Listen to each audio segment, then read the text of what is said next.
दोस्तों नमस्कार। एक बार फिर मैं आपके सामने बेबाक राय बेबाक बोल में आज हम चर्चा करेंगे दोस्तों, जातिगत आरक्षण विरोधी पार्टी। ये क्या है? अभी हाल ही में 45 दिन जूस पी करके एक व्यक्ति ने अनशन किया। उनका नाम है रविंद्र जठेड़ी। ये मूल रूप से हरियाणा के पानीपत और सोनीपत के रहने वाले हैं। इन्होंने एक बीड़ा उठाया है, कुछ भी हो जातिगत आरक्षण नहीं चलेगा इस देश में। और उन्होंने इसी सोच को लेकर के राष्ट्रीय जातिगत आरक्षण विरोधी पार्टी बना ली। दोस्तों, निश्चित तौर से आज के परिवेश में इस व्यक्ति की हिम्मत की दाद देनी पड़ेगी, जिसने आरक्षण विरोधी पार्टी मतलब खुद ही खाई में कूदना, फिर भी इस व्यक्ति ने स्वीकार कर लिया। और अभी हाल ही में 3 दिन हुआ, वो दिल्ली से निकले हैं और 35 दिन की उनकी यात्रा है, जन जागरण यात्रा। उस जन जागरण यात्रा में वो लोगों को बताते हैं कि आरक्षण आर्थिक आधार पर होना चाहिए, SC ST एक कलंक है, बहुत सारी चीज़ें वो जानकारी देते हैं और जन जागरण में लोगों को आने का न्योता भी देते हैं। क्योंकि दिल्ली में राजघाट में 4 अप्रैल से उनका आमरण अनशन चालू है। दोस्तों, कितने बड़े जज्बे की बात है, जरा कल्पना करिए। एक 55 से 60 साल का व्यक्ति है, जिसकी लगभग वो अपनी युवावस्था पार कर चुका है, परंतु वो यह लड़ाई लड़ रहा है। आखिर क्यों? वो यह लड़ाई अपने लिए नहीं लड़ रहा है, हम और आप लोगों के लिए लड़ रहा है, आने वाली पीढ़ी के लिए लड़ रहा है। तो क्यों ना हम उसका साथ दें? इस पर विचार करना पड़ेगा, इस पर चर्चा करनी पड़ेगी कि एक व्यक्ति सोनीपत हरियाणा से चलते हुए दिल्ली होते हुए बांदा की धरती में जन जागरण करने आया है। आखिर क्या कारण? इस पर विचार करना पड़ेगा। हम लोगों को एक बार मनन करना पड़ेगा, सोचना पड़ेगा। क्यों? राष्ट्रीय जातिगत आरक्षण विरोधी पार्टी नाम ही खास है। और खास क्यों है? क्योंकि आज के नेता पार्टी का नाम कुछ और रखते हैं, करते कुछ और हैं, कहते कुछ और हैं, चलता कुछ और है। और इन्होंने अपनी पार्टी का नाम ही रख लिया राष्ट्रीय जातिगत आरक्षण विरोधी पार्टी। अब इस पार्टी को ऊंचाइयों तक कैसे ले जाएं, हम युवाओं को इस पर विचार करना पड़ेगा। क्यों? आर्थिक आधार पर अगर आरक्षण लागू होता है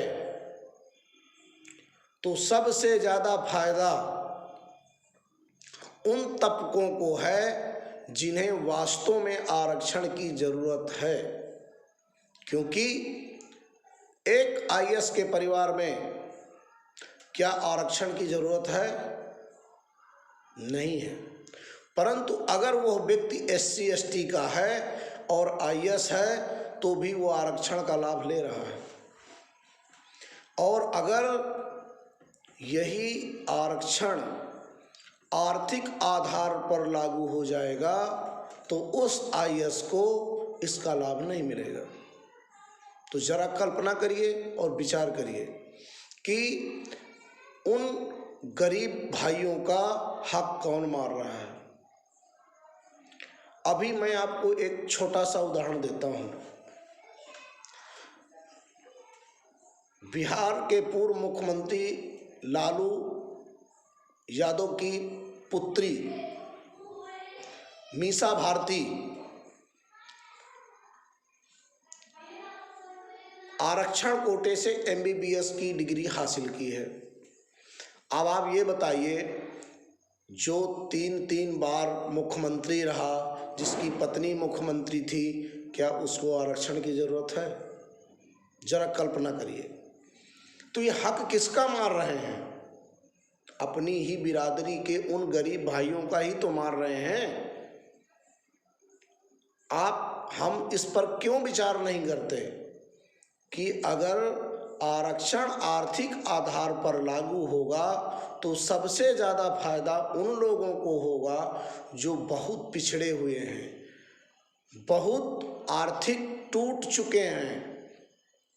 जब सर्वे होगा और आर्थिक आधार पर आरक्षण की बात होगी तो लेखपाल रिपोर्ट बनाएगा, कानून को उसको देखेगा, तहसीलदार उस पर मुहर लगाएगा तो सही तो होगा ना, तभी तो उसको आर्थिक आधार से लाभ मिलेगा।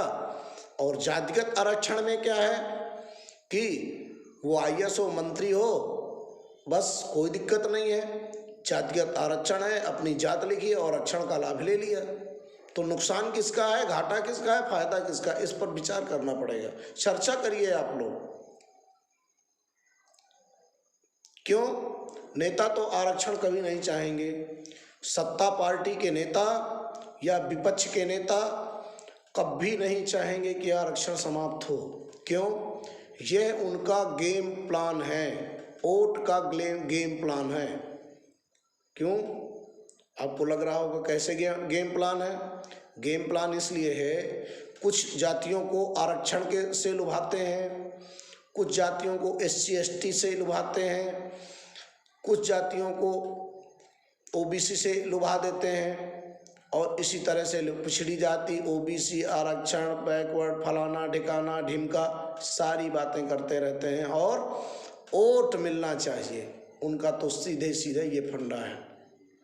चाहे कांग्रेस हो, चाहे वामपंथी हो, चाहे भारतीय जनता पार्टी हो, सभी का एक फंडा है। परंतु एक व्यक्ति ने, जिसका नाम है रबीन जठेड़ी, जिसने हिम्मत दिखाई और राष्ट्रीय जातिगत आरक्षण विरोधी पार्टी का नाम दे दिया और व्यक्ति वो अखाड़े में भी उतर आया। अब साथ देना उसका हमारा और आपका काम है। सच में अगर हम आप लोगों ने रबीन जठेड़ी जी का साथ दिया और आरक्षण रहित समाज बना तो देश का भी भला होगा। क्यों? जो प्रतिभा है, अगर प्रतिभा आगे बढ़ेगी तो निश्चित तौर से 4 लोगों का और फायदा होने वाला है, देश का भी फायदा होने वाला है। बताइए, कोई व्यक्ति बहुत योग्य है, उसके 95-90 नंबर आ रहे हैं और वो अच्छा पढ़ने में वो वैज्ञानिक बनेगा तो देश का भी नाम रोशन होगा ना। अगर वो इंजीनियर बनेगा, अच्छा 80, 85, 90 नंबर ला रहा है और उस प्रगति है, उसमें प्रतिभा है और वो आगे जाएगा तो वो देश का भी तो नाम रोशन करेगा। जब व्यक्ति प्रतिभावान जाएंगे तो देश तरक्की करेगा, लोग तरक्की करेंगे और देश कहीं ना कहीं विश्व की जो एक हमारी सोच है कि विश्व की सबसे बड़ी शक्ति बने, निश्चित तौर से बनेगा। पर इसके लिए आरक्षण रहित समाज होना चाहिए। किसी व्यक्ति को जातिगत के नाम से, जाति के नाम से आरक्षण नहीं मिलना चाहिए। जाति को समाप्त होना चाहिए, ये बिल्कुल सत्य है। अगर जाति नहीं समाप्त होगी, आरक्षण इसी तरह चलता रहेगा और आरक्षण के नाम में हम सब लोगों को आपस में लड़ाने का भी काम किया जा रहा है, जिस पर हम विचार ही नहीं कर रहे। हिंदू को हिंदू से, भाई को भाई से लड़ाने का काम आरक्षण के माध्यम से किया जा रहा है और इस पर हम आप लोग विचार नहीं कर पा रहे हैं। मेरा आपसे निवेदन है कि रवींद्र जठेड़ी जी का कार्यक्रम 4 तारीख से राजघाट दिल्ली में है। ज़्यादा से ज़्यादा संख्या में आप लोग पहुंच करके उनका हौसला बढ़ाएं, उनका मनोबल बढ़ाएं। आज इन्हीं शब्दों के साथ मैं अपनी बात समाप्त करता हूं। जय हिंद, जय भारत।